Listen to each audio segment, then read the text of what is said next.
Je vous propose de commencer. Donc, bonjour à tous. Bienvenue à cette conférence sur VRSE, l'organiser, la comprendre, les textes et l'impact sur l'entreprise, avec notamment aujourd'hui, on va vous parler de la CSRD dans ce cadre. Nous sommes Tenaxia, éditeur de logiciels et cabinet de conseil sur les solutions de performance durable auprès des entreprises et des investisseurs. Et donc, pour parler de ce sujet de veille RSE et notamment CSRD, nous avons aujourd'hui Éric Duvaux, qui est le directeur des normes de durabilité à l'ANC, l'autorité des normes comptables, et également membre du Technical Expert Group de l'EFRAG, donc qui a travaillé sur ces normes de durabilité.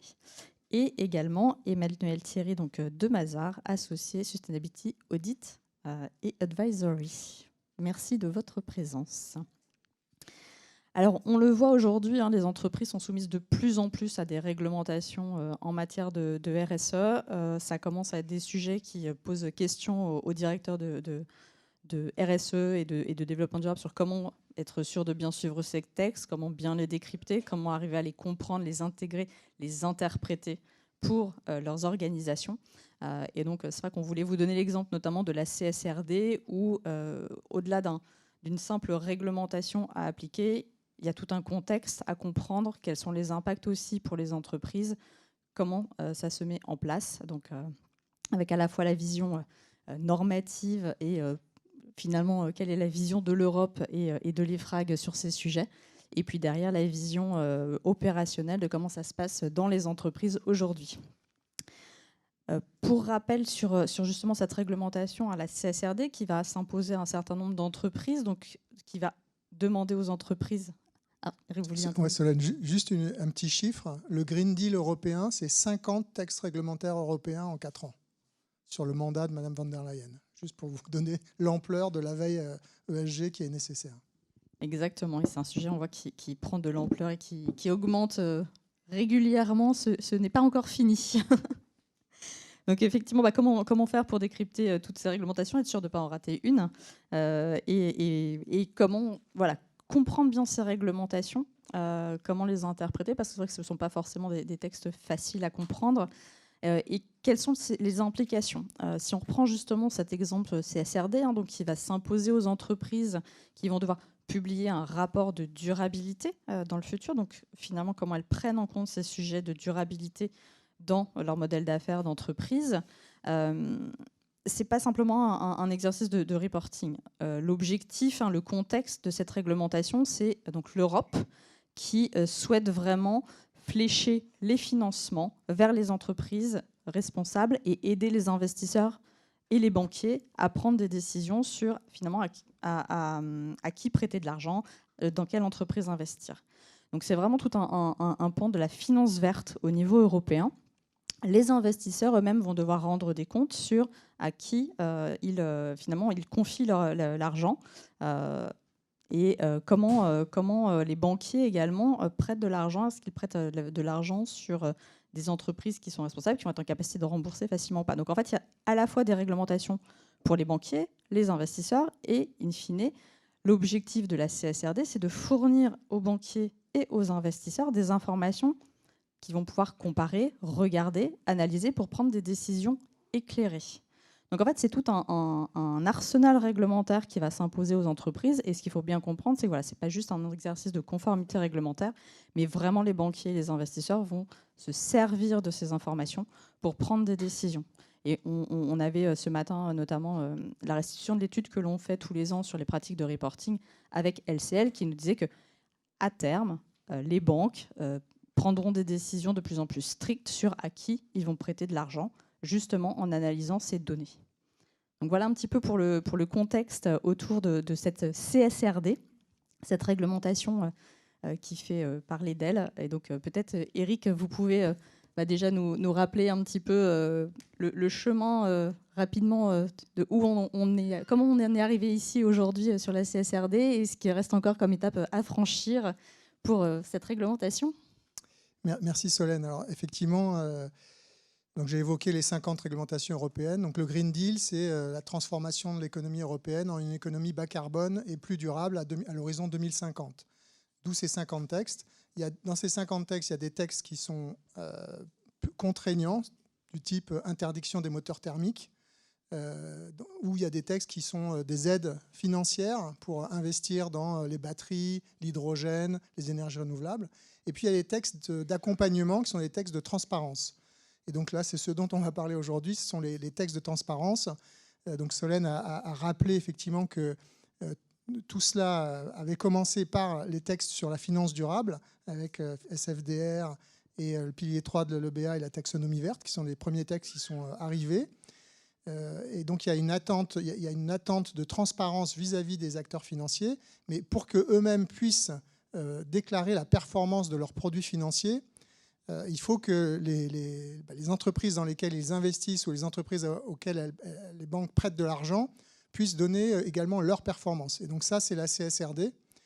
Et donc on aurait dû commencer évidemment par la CSRD, puisque c'est le langage commun, c'est l'information de base qui va permettre ensuite de nourrir le reporting sur la performance des produits financiers.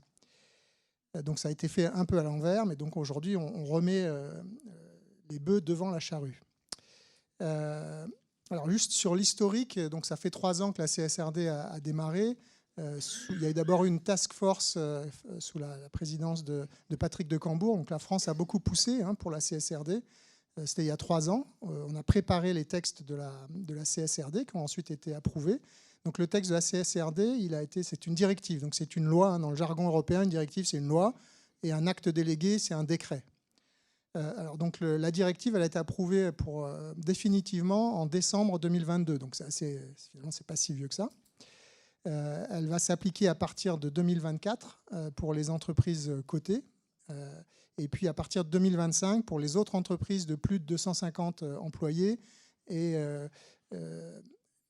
donc ça fait à peu près 50 000 entreprises en Europe qui vont être soumises à ces obligations de reporting. Ensuite, en parallèle à ce texte, donc, il y a l'acte délégué qui est la norme de reporting. La CSRD, elle demande 2 choses principales qui sont la publication obligatoire d'informations normées et auditées. Alors normées, ça veut dire comparable. Aujourd'hui, sous le régime de la NFRD, donc les DPEF, que je pense que vous connaissez tous, les DPEF, elles sont construites sur la base de référentiels définis par les entreprises elles-mêmes. Donc évidemment, en termes de comparabilité, ce n'est pas toujours parfait. Sur les performances passées, je pense que c'est assez juste. Par exemple, sur les émissions de gaz à effet de serre, ça commence en France, ça commence à être assez comparable, notamment parce qu'en France, on avait déjà un audit obligatoire depuis 10 ans, depuis l'article 225 et puis la DPEF en 2017. Mais donc là, l'audit va aussi s'étendre à tous les pays européens. Donc on va avoir un champ de jeu harmonisé partout en Europe. Et donc ça va permettre aux informations d'être à la fois comparables, pertinentes, mais également fiables. Donc ça va pouvoir nourrir une vraie évaluation de la performance des portefeuilles des banquiers, des assureurs et des sociétés de gestion. D'accord ? Donc c'est ça la logique. Et donc dans le calendrier, cet été a été acté l'acte délégué sur les ESRS. Les ESRS sont les normes que les entreprises vont devoir appliquer. Et donc l'EFRAG, qui est l'organisation européenne qui devait préparer, c'est en fait le consultant, c'est un partenariat public-privé européen qui devait préparer les textes de normalisation. Et donc ces textes ont été donnés à la Commission en novembre 2022 et la Commission les a approuvés, modifiés, améliorés. Et donc le texte est paru le 31 juillet de cette année, donc cet été, en plein été. Et aujourd'hui, il ne reste plus qu'à vivre les 2 périodes de non-objection par le Parlement et le Conseil européen, qui sont chacune de 2 mois. Donc normalement, dans 2 mois ou au plus tard dans 4 mois, on aura des ESRS définitifs. Alors ça, ce sont les normes de durabilité. Il y en a 12 qui s'appliquent à tous les secteurs, à les entreprises de tout secteur. Puis ensuite, il y aura des normes sur les différents sujets par secteur. Donc on aura une quarantaine de secteurs, de normes qui couvriront tous les secteurs de l'économie. Et donc la somme de ces 12 ESRS applicables à tous les secteurs, plus la quarantaine de secteurs, de normes sectorielles, donnera le champ complet. Il y aura également il y aura 2 normes, une obligatoire et une volontaire pour les PME, donc les moins de 250 entreprises.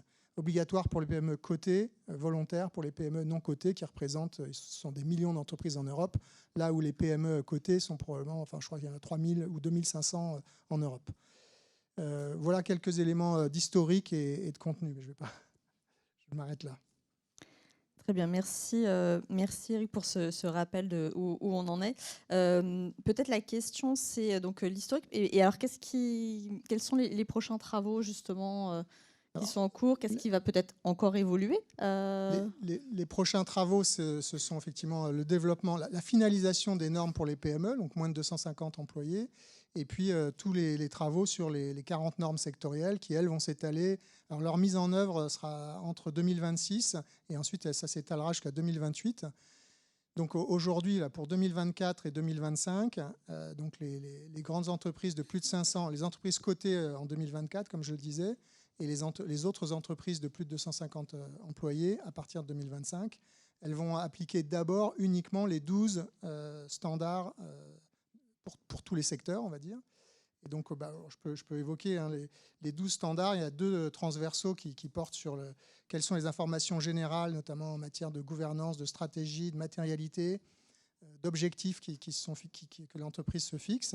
Ensuite, il y en a 5 sur l'environnement, il y en a 4 sur le social et 1 sur la gouvernance.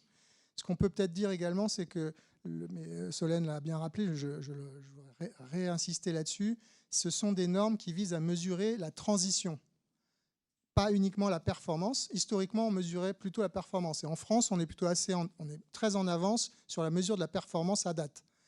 Mais, alors, je disais tout à l'heure, les informations sont relativement fiables et comparables sur la performance de l'année. Par contre, quand on commence à venir sur les sujets prospectifs, sur les plans de transition, les objectifs de réduction d'émissions de gaz à effet de serre, des choses comme ça, là, ça devient plus comparable et c'est un peu la foire au greenwashing. Alors, si je peux me permettre une petite remarque, quand vous voyez par exemple que la plupart des banques européennes se disent neutres en carbone à échéance 2030, 2040 ou 2050, c'est juste absurde. Parce qu'en fait, les banques, elles servent à financer l'économie. Or, on sait tous que l'économie, elle ne sera pas à 1,5 degré en 2030, 2040 ou 2050. On va plutôt vers 3 degrés, vu les pentes qu'on a aujourd'hui. Donc, si vous voulez, si c'était fait de façon carrée et professionnelle, ce ne sont pas ce genre de déclarations qui seraient faites. Et donc, ce qu'on espère, c'est qu'avec la CSRD et les ESRS, qui donc vont générer un audit obligatoire pour tout le monde, y compris sur ces informations prospectives, qu'on va cesser d'avoir cette espèce de surenchère de déclarations futures qui sont absurdes, quoi, et qui ne reflètent absolument pas la réalité. Et donc ça, ce sera le rôle de nos amis auditeurs de s'assurer qu'il n'y a pas trop de dérives sur les informations prospectives. Et peut-être une question, vous disiez tout à l'heure, donc en théorie, il aurait fallu faire la CSRD avant les autres réglementations. Finalement, ça a été fait dans l'autre sens. Est-ce que les autres réglementations vont prendre en compte justement la CSRD? Est-ce qu'il y a des travaux? Effectivement, c'est une très bonne question. Donc, les 3 textes qu'on voyait au début pour les acteurs financiers, qui sont la SFDR, donc c'est le règlement disclosure, la taxonomie verte qui concerne à la fois les investisseurs mais aussi les entreprises, et puis le pilier 3 pour les banques, sont des textes qui sont déjà en application et qui ont déjà montré qu'ils n'étaient pas suffisants, ils sont très bons dans la finalité, mais la mise en œuvre n'est pas bien rédigée dans les textes, ce qui fait qu'aujourd'hui, les résultats qui découlent de ces textes ne sont pas exploitables. Pourquoi ? Parce que l'information source n'est pas la bonne, et puis il y a dans la conception, il y a quelques erreurs. Et donc ce qui a été dit par la Commission le 31 juillet, c'est non seulement la Commission approuvait ces 12 standards, tout secteur, mais également que ce n'est pas ces 12 standards qui jusqu'à maintenant ont été conçus pour nourrir les textes de la finance durable. En fait, on va renverser la charge de la preuve, et maintenant c'est plutôt les textes de la finance durable qui vont devoir s'adapter aux ESRS.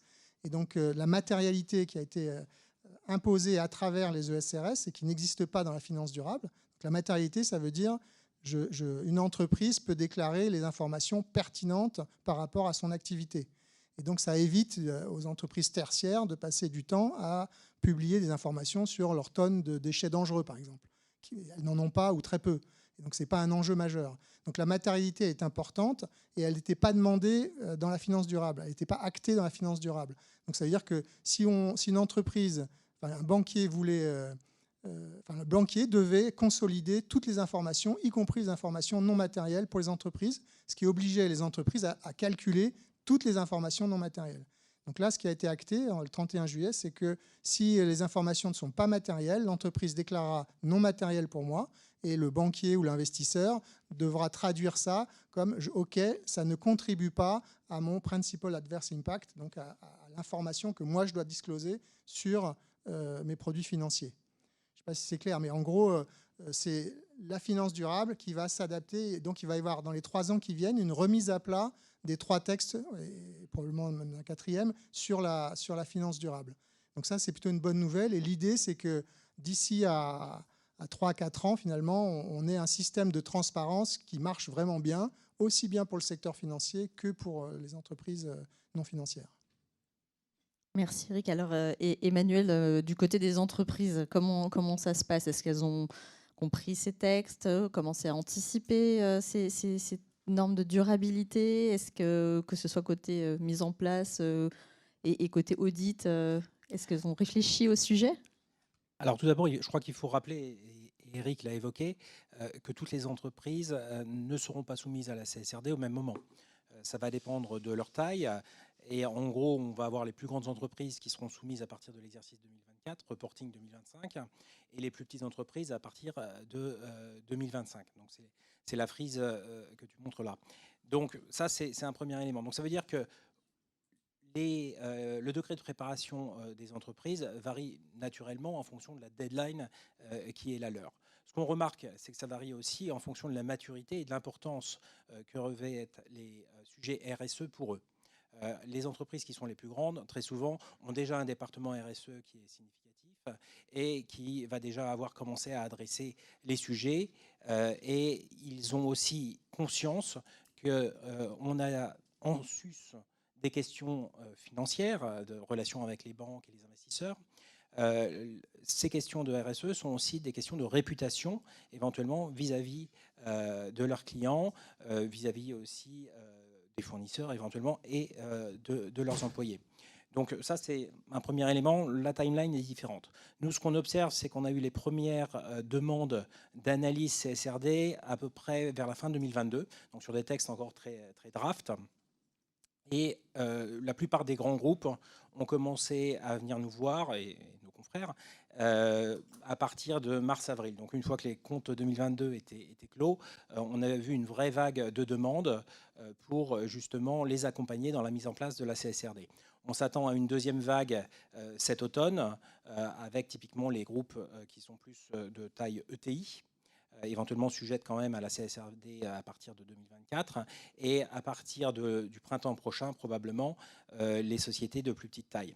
Ce qui est un petit peu une erreur en un sens, parce que plus la société est petite, en général, moins la maturité va être grande, moins la disponibilité des données, dont on parlait tout à l'heure, va être forte. Alors, il y a des exceptions quand même.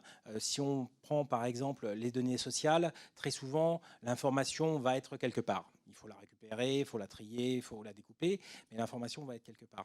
Donc, mais les données environnementales, parfois, ce n'est pas forcément le cas. Et surtout, on a besoin aussi d'une forme de rigueur, d'une méthodologie qui est spécifique pour pouvoir effectuer ce reporting. Et c'est là que c'est intéressant aussi, dans la plupart des discussions qu'on a aujourd'hui avec nos clients. Précédemment, quand on discutait des PEF, c'était uniquement avec la direction RSE, ou presque. La direction financière a commencé à montrer son nez quand la taxonomie a été mise en place. Aujourd'hui, tous les calls qu'on fait avec des clients pour discuter de CSRD readiness, de mettre en place la CSRD et les assister, il y a toujours la direction financière dans le meeting. On va retrouver aussi très souvent l'audit interne, par exemple, ainsi que, selon les cas, les RH, certaines directions opérationnelles, etc. Mais la direction financière, très souvent, prend le lead et se transforme en un sens en direction du reporting.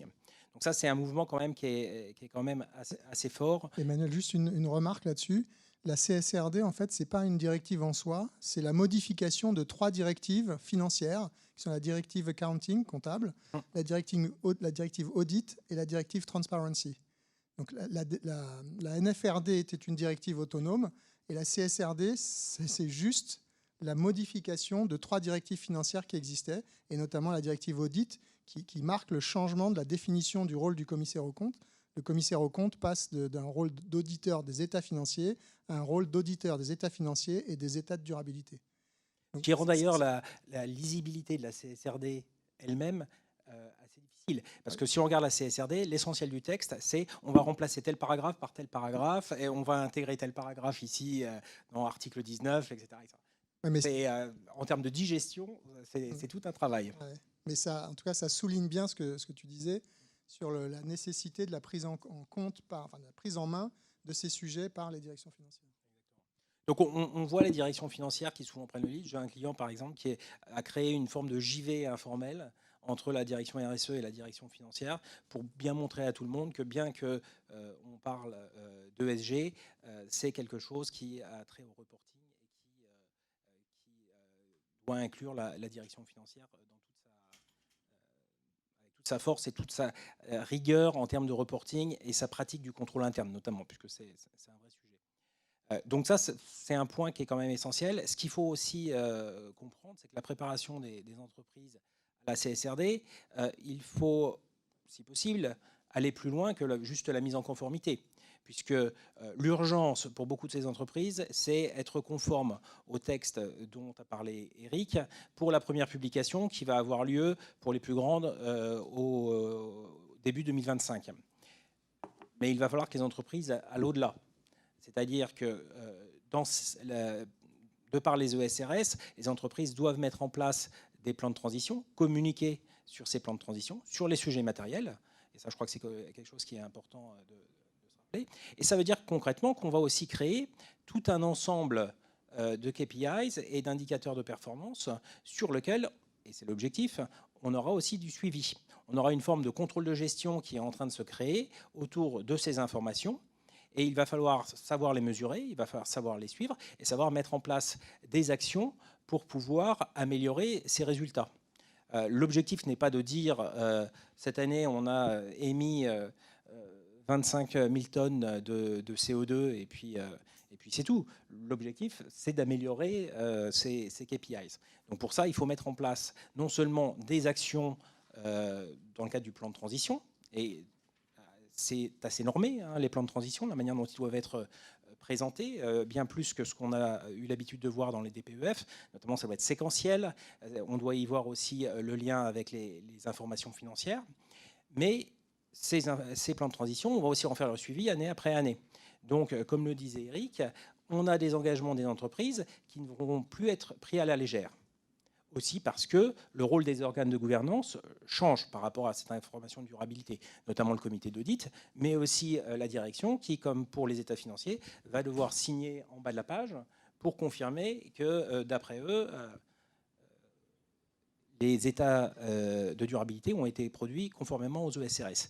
Donc c'est vraiment un engagement fort et une professionnalisation du reporting dont tout le monde espère vont découler aussi un certain nombre de projets qui seront plus carrés pour éviter les informations de greenwashing auxquelles Eric faisait référence plus tôt. Merci Emmanuel. Alors une question, parce que donc le Green Deal, donc c'est pour aussi informer donc les financeurs et les investisseurs qui sont en Europe. Mais peut-être que des entreprises n'ont pas que des investisseurs ou des financeurs en Europe. Et donc, il y a peut-être d'autres normes qui sont en train de se construire aussi au niveau peut-être un peu plus international.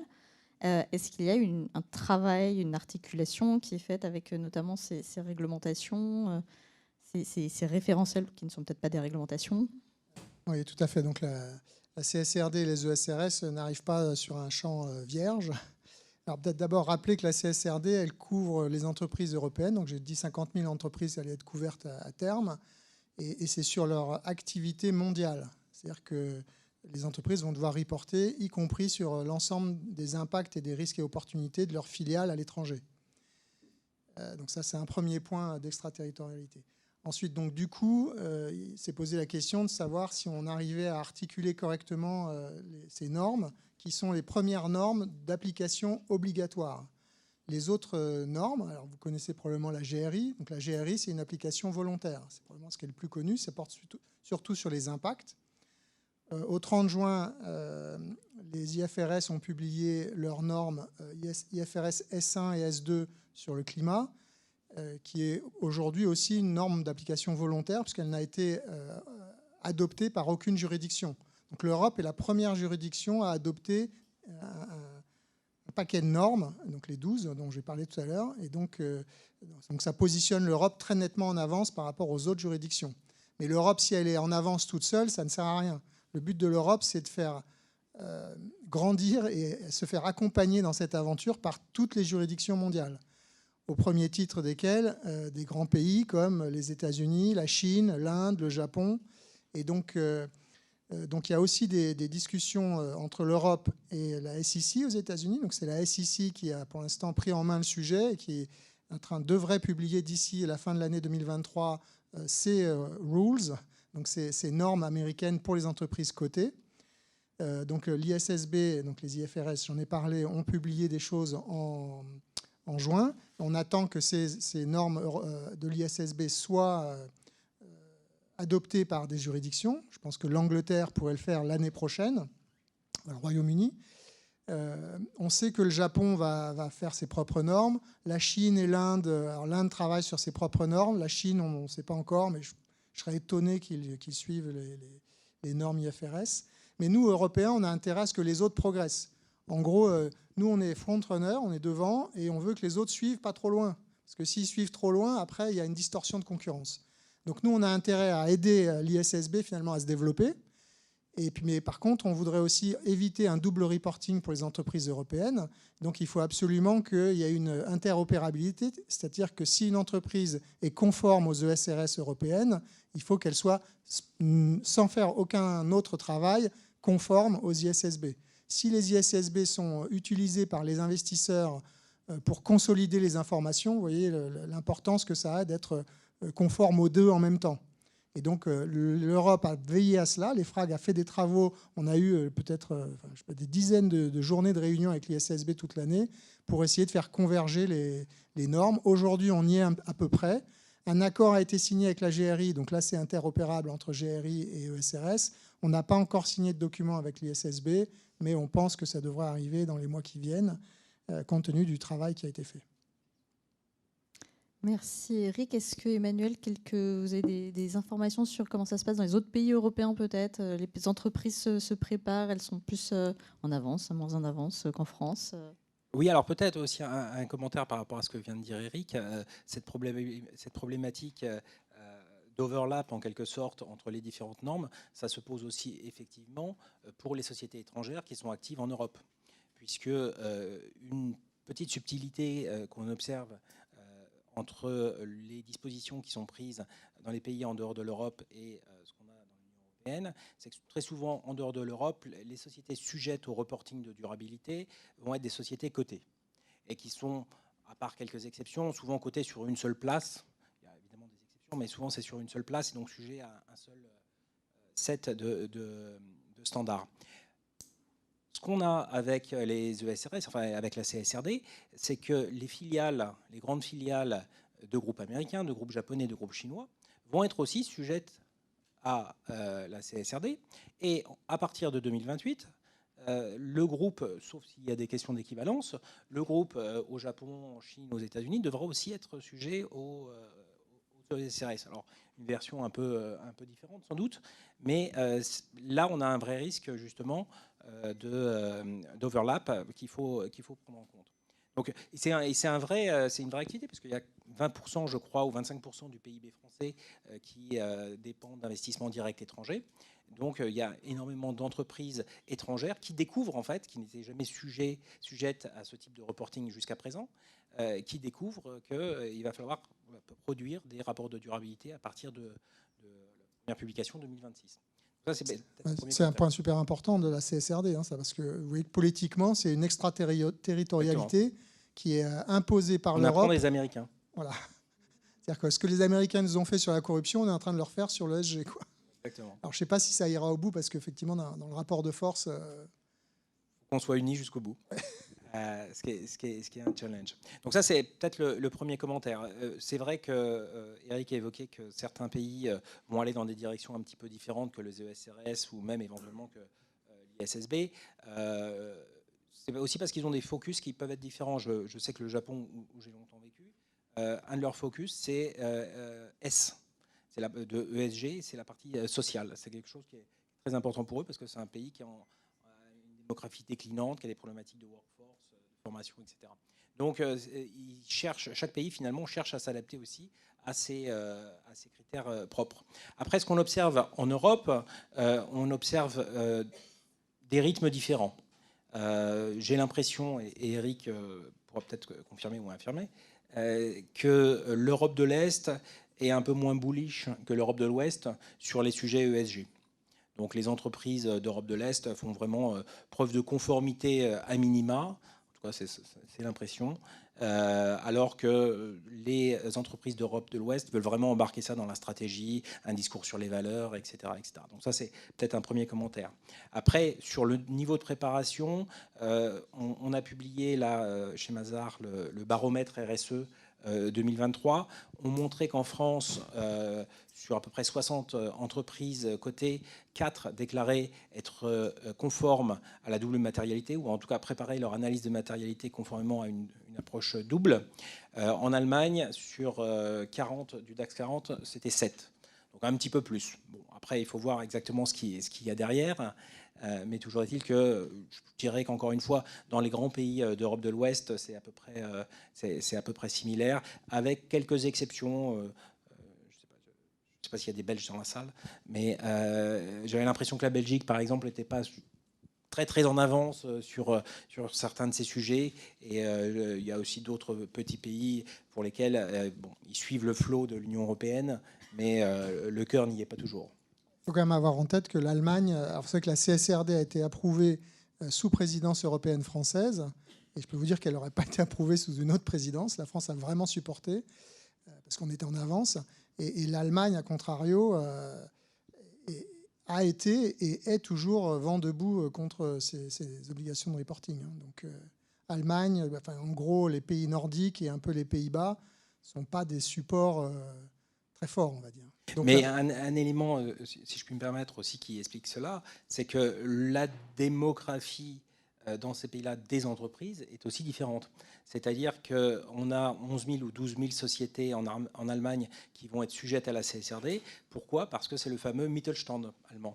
Donc, toutes ces entreprises de taille moyenne et intermédiaire, qui sont internationales, qui ont plus de 250 employés, qui sont souvent familiales aussi, et donc qui se posent les questions de manière assez différente, et pour lesquelles les questions de reporting de manière générale, et a fortiori de reporting ESG, avec balisage SF, alors là, ça va être quelque chose, c'est des sujets sur lesquels ils ont parfois une sensibilité très faible. Merci Emmanuel. Peut-être une dernière question avant de laisser à la salle pour vous, Eric. Donc, on voit que les entreprises quand même ont beaucoup de choses à faire et à mettre en place. Est-ce que les FRAG peut-être envisagent d'aider un petit peu, de faire à comprendre ces réglementations ? Oui, il y a des guides qui vont être publiés, des guides sur l'analyse de matérialité, sur la chaîne de valeur, sur la liste des data points. Vous pouvez contribuer en posant des questions sur le site de l'EFRAG. Et puis l'ANC, également en France, va probablement publier 2 guides là, dans les mois qui viennent pour aider à expliquer un petit peu les 12 ESRS qui sont effectivement rédigés. Ça fait 300 pages, c'est assez complexe. Ce n'est pas d'une lecture... c'est plutôt fait pour s'endormir le soir. Ce n'est pas extrêmement facile à lire. Et notamment, un élément qui est très important, c'est garder en tête que cette notion de proportionnalité, c'est-à-dire que l'analyse de double matérialité, elle ne doit pas être faite de la même manière quand on est une ETI, moins de 1000 employés, ou quand on est un grand groupe du CAC 40. Donc, la proportionnalité, c'est ça, c'est adapter en fonction de la taille, des impacts de l'entreprise, les travaux à faire. Et peut-être qu'on pourrait quand même... Il y a une slide de mémoire qui était intéressante sur justement la préparation. Hein, je sais pas si... Non, effectivement, enfin, juste un point par rapport à cette question de proportionnalité, c'est un projet significatif, la mise en conformité. Et on commence toujours par, en tout cas c'est comme ça qu'on en discute avec la plupart de nos clients, on a une phase d'analyse et de planning, on décrypte évidemment les normes, et il y a de la formation, et ça c'est très important d'ailleurs, formation à tous les niveaux, y compris comité d'audit, conseil d'administration, parce que sinon on n'a pas le sponsoring pour mener son projet, on ne va pas avoir le budget pour pouvoir mener son projet. Et on commence après par l'analyse de matérialité, parce qu'on veut s'assurer que les disclosures qu'on va avoir au niveau ESRS sont les bonnes, sont celles qui comptent par rapport à l'activité de la société, par des exercices de benchmark aussi, hein, ça fait partie des outils pour ça, mais c'est très très important de fonctionner comme ça. L'analyse de matérialité va déterminer ce sur quoi on va reporter et comment on construit ensuite sa feuille de route. Après, il y a toujours un danger avec l'idée de proportionnalité. Je me rappelle un client à qui j'expliquais justement ce concept et qui dit « bon, c'est très bien, on va reporter sur 3 KPI et puis ça suffit ». Donc ça, c'est pas la best practice, je pense. Proportionnalité ne veut pas forcément dire à minima. Exactement, mais c'est toujours le risque. Et c'est comme ça, justement, qu'on doit essayer de cadrer les choses par un audit aussi qui doit se mettre en place petit à petit. Oui, alors peut-être le tout dernier point sur l'audit. Alors justement, au niveau des auditeurs, vont-ils être extrêmement exigeants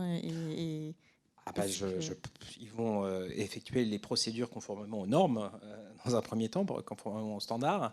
Et l'exigence, en fait, va être graduelle, puisqu'il faut s'en rappeler, dans un premier temps, le scope va être un scope d'assurance modérée. Et il est attendu qu'à partir de 2028, et c'est sous condition, semble-t-il, on passe à un scope d'assurance raisonnable. Alors ça, c'est un petit peu du verbiage d'auditeur. Assurance modérée, c'est relativement léger, disons, comme travaux, même si c'est sans doute beaucoup plus que ce qu'on fait actuellement sur les DPEF. Et assurance raisonnable, c'est le même niveau que ce qu'on doit faire sur l'information financière. Donc des tests qui couvrent vraiment l'ensemble du périmètre et qui sont vraiment approfondis. Donc ça, c'est quelque chose qui va être quand même assez significatif, surtout à partir de 2028, mais dès 2024 hein, quand même, parce que non seulement le volume d'informations de la CSRD, enfin des rapports de durabilité, va être supérieur à ce qu'on a aujourd'hui dans les DPEF, mais aussi les procédures qu'on va devoir conduire en tant qu'auditeur vont être plus extensives. Je pense que deux, trois éléments. Il y a beaucoup de choses aussi qui changent. Alors, il y a le choix de l'auditeur, mais aussi son régulateur. Et on va passer du COFRAC, en quelque sorte, qui est aujourd'hui l'organisme d'accréditation des OTI, au H3C, qui doit être renommé, si je ne me trompe pas, en haute autorité de l'audit. Donc ça, c'est un développement et on va avoir des normes internationales pour l'audit de la sustainability, puisque pour la plupart des gros groupes, il ne faut pas oublier qu'ils ont des filiales aussi à l'international, il faut faire travailler les bureaux locaux et donc il y a besoin de parler le même langage et être sûr qu'on a les mêmes exigences. Donc ça va contribuer à l'amélioration de la qualité, y compris au niveau de l'analyse de matérialité, s'assurer que les gens ont bien une approche logique et selon un process qui est documenté, et ce qui devra permettre justement une amélioration de la comparabilité et de l'ensemble de l'information finalement extra-financière, ce qui est l'objectif. Merci Eric, merci Emmanuel. Peut-être il est temps de laisser la place aux questions dans la salle, si vous en avez une ou deux questions. Alors, est-ce qu'il y a quelqu'un qui passe les micros ou pas? Non. Vous apportez un micro alors.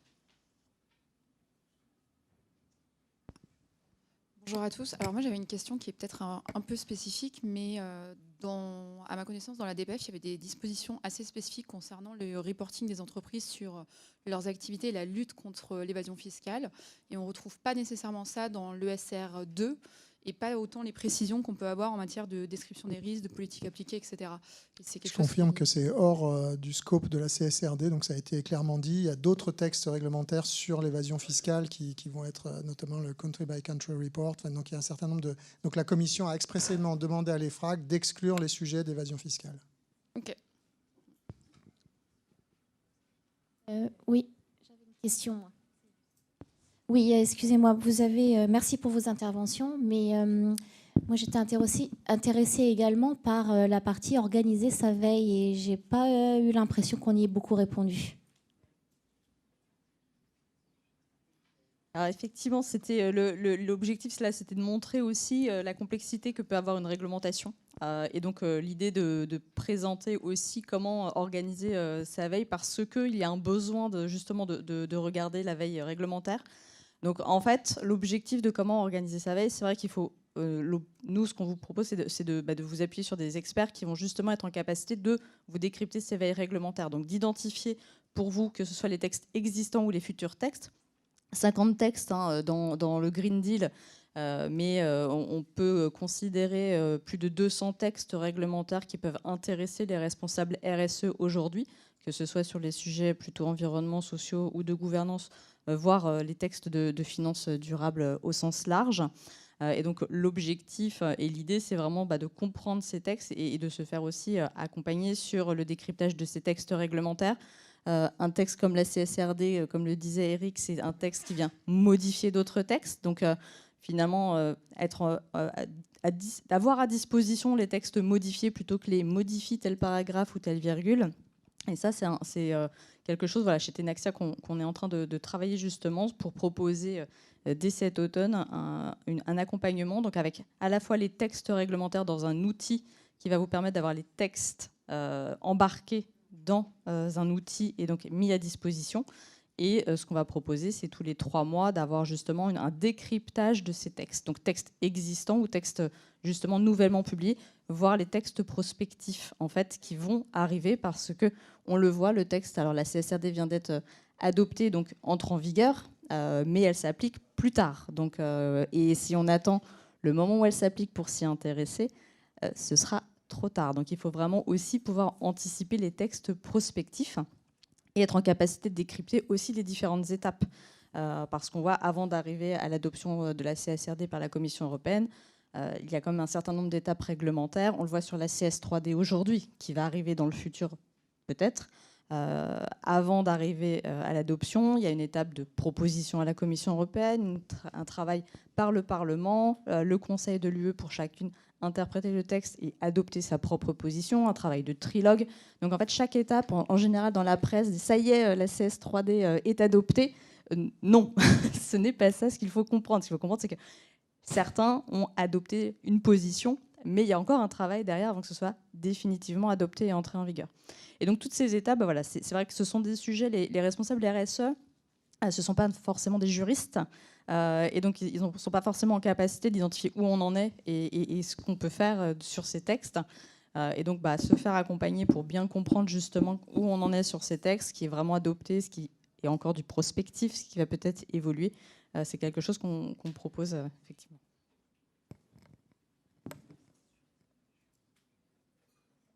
Merci beaucoup. Merci pour votre présentation. J'ai une question, parce que vous avez donc évoqué que dans la CSRD, il y a une dimension prospective. Donc, ce que je comprends, c'est qu'on va à la fois donner l'état des lieux sur des indicateurs, mais annoncer des points d'étape pour les années à venir. Alors, vous pardonnerez le côté un peu cynique de ma question, mais comment est-ce qu'on fait pour s'assurer que les entreprises ne sous-estiment pas les objectifs de façon d'être certains de les atteindre facilement ? Donc ça, c'est justement la nouveauté par rapport à ce qui existait en France, en tout cas, c'est la normalisation de toute la partie plan de transition et objectifs de réduction, notamment des émissions de gaz à effet de serre, mais aussi le plan de transition sur la biodiversité. Donc sur tous ces sujets-là, en fait, il y a un certain nombre de normes pour dire, voilà, il faut travailler à partir d'une année de référence, il faut définir des années auxquelles vont s'appliquer les différents points de passage et les objectifs. Donc il y a par exemple sur le plan de transition climat, c'est tous les 5 ans. Et puis il faut surtout qu'il y ait un bouclage de l'objectif. Donc comment on va réaliser cet objectif avec la somme des actions et la contribution la somme des actions, enfin la somme des contributions des actions doit être équivalente à l'objectif.